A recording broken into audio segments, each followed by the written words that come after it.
Tréning pre obličky. Najlepšie, ak sa staráme o svoje orgány a systémy sami. A jednou z možností je trénovať naše vnútorné orgány. To nie sú vonkajšie svaly, pohyby.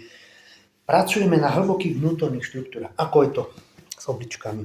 Oblička, horný pól, telo obličky, dolný pól, obličková pánvička, močovody, močový mechúr. To všetko môže opuchnúť, byť v spazme, poklesnúť, zhoršiť sa prekrvenie orgánov, mikrocirkulácia a strata funkčnosti. Buď masírujeme zóny obličiek, orgány a pracujeme na projekčných zónach, alebo trénujeme. Poďme na to. Prvá verzia.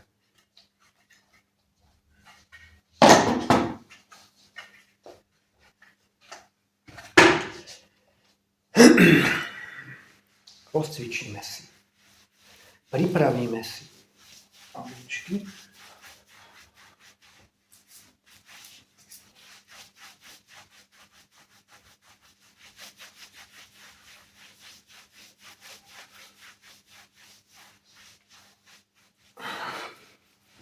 No a potom si vezmeme mažiar a začneme to. Chytíme mažiar, obraz veľkého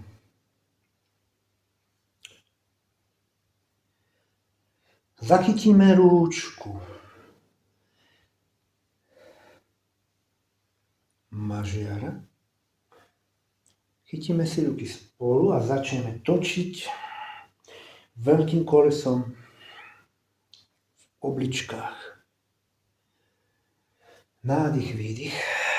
Dýchame do obličky pravej, ľavej, nádych. No a nie len predstavujeme si, tu nie predstavu, iba obraz pracuje, ale cítenie. Masírujeme si takto obličku. Pravá, ľavá, yin, yang. Každý orgán má funkciu zúženie a rozšírenie. Stlačíme cívy, rozšírime. Yinová funkcia. Vtedy sa naberá tekutina a rozšíruje sa krvný tok v obličkách. Yangová vytláča yinová, yangová. A potom naopak.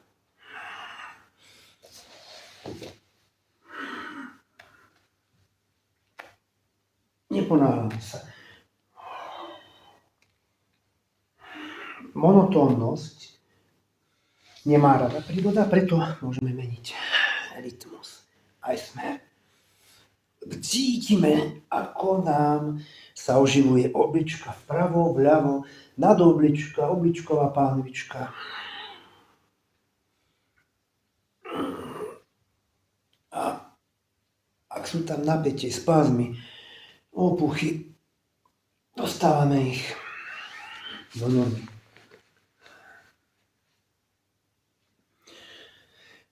A teraz poďme na druhé cvičenie pre obličky. Pokročilý tréning pre obličky. Pokročilý nie pre každého. Ten, kto to nedokáže prijať v hlave obmedzenom myslení, to nebude môcť robiť. Zabudneme na obmedzenia zraku, zabudneme na zákony videnia, že kde je noha, kde je oblička, kde sú priestory, náš obraz tela a videnie nemôže byť hranicou. Zabudneme na obmedzenie zraku, že kde končí oblička, telo, trupa, kde začína noha. A poďme na to. Náš priestor je voľný, slobodný a môžeme prenikať našimi rukami, prstami, nohami a tak ďalej do obličky.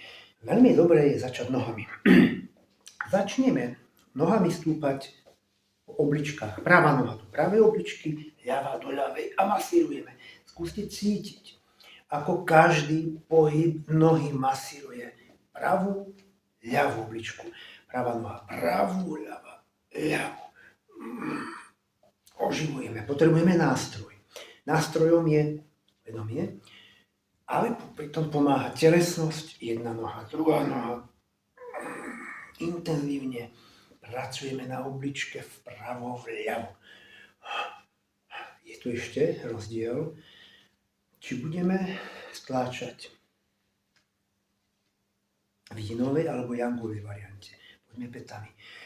Jangová funkcia obličky je, keď sa vytlačí všetko tekuté z obličky a tá musí pracovať celý deň permanentne a nesmie stagnovať pohyb pätami. Pravá päta, päta je jangová časť. Na otvorenie zatlačíme ľavú a pravú, takže pravá noha pravú, ľavá ľavú. Chodíme po obličkách pätami. Vystretý na otvorenie. Dominuje nádych. O výdych sa nestaráme, ako keby nebol. A vnímame každý pohyb nohy v obličke. A teraz naopak, na brúškach stúpame, vypustíme teraz chrbát, jinová varianta, opäť funkcie, potrebujú trénovať a stúpame brúškami chodidla po obličkách a zastriedame. Yin, stlačenie, yang, otvorenie. Trénujeme hlboké vrstvy, hlboké funkcie, energetiku a funkčnosť pravej a ľavej obličky a zase na yang. Zase na yin a stúpame v obličkách. Keď to natrénujete, môžete chodiť na prechádzku a vlastne počas prechádzky masírovať každou nohou stúpaním vašu obličku, aj keď sú tam aj čisté, aj keď sú už zmeny. Vďaka tomu, že budete hlboko pracovať nie na povrchových svaloch a po fitku, ale na orgánoch, dostanete do normy to, čo sa vychýlilo.